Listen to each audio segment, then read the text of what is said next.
জুলাই আগস্টে মানবতাবিরোধী অপরাধে ক্ষমতাচ্যুত সাবেক প্রধানমন্ত্রী শেখ হাসিনা ও সাবেক স্বরাষ্ট্রমন্ত্রী আসাদুজ্জামান খান কামালকে গ্রেফতার করতে বিভিন্ন সময় অভিযান চালিয়ে পাওয়া যায়নি। আইনশৃঙ্খলা রক্ষা বাহিনীর বরাত দিয়ে চিফ প্রসিকিউটর ট্রাইব্যুনালকে জানান তারা ভারতে পালিয়ে গেছেন। পরে আগামী ২৪ জন তাদেরকে হাজির হওয়ার জন্য পত্রিকায় বিজ্ঞপ্তির নির্দেশ দেন ট্রাইব্যুনাল। এদিকে এ মামলায় এরই মধ্যে গ্রেফতার হয়ে কারাগারে আছেন সাবেক আইজিপি চৌধুরী আব্দুল্লাহ আল মামুন। বিস্তারিত শাকের আরজু রিপোর্টে। শেকড় থেকে শিখরে।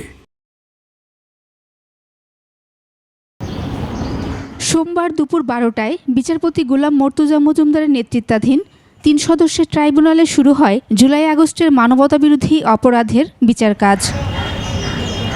প্রথমেই গণহত্যার প্রধান আসামি শেখ হাসিনা ও আরেক আসামি আসাদুজ্জামান খান কামালের গ্রেফতারে কী অগ্রগতি আছে তা তুলে ধরেন চিফ প্রসিকিউটর। এদিন আদালতে হাজির করা হয় এ মামলার একমাত্র গ্রেফতার আসামি সাবেক আইজিপি চৌধুরী আব্দুল্লাহ আল মামুনকে। আসামি শেখ হাসিনা এবং আসামি আসাদুজ্জামান খান কামালের বাসায় বিভিন্ন সময় অভিযান পরিচালনা করে তাদেরকে সেখানে পাওয়া যায়নি।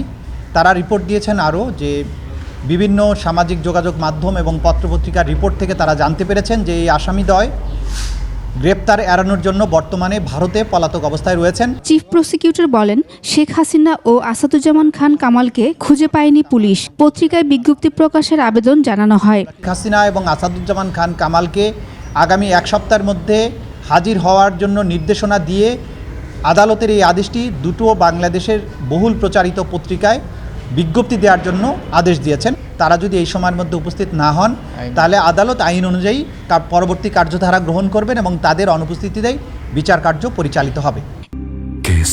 শেকড় থেকে শিখরে। এদিন ট্রাইব্যুনালের পাশে ককটেল ছোড়া হয়। চিফ প্রসিকিউটর জানান, এসব করে বিচার বাধাগ্রস্ত করা যাবে না। বাংলাদেশে যে অপরাধ হয়েছে সেটার বিচার হতে হবে।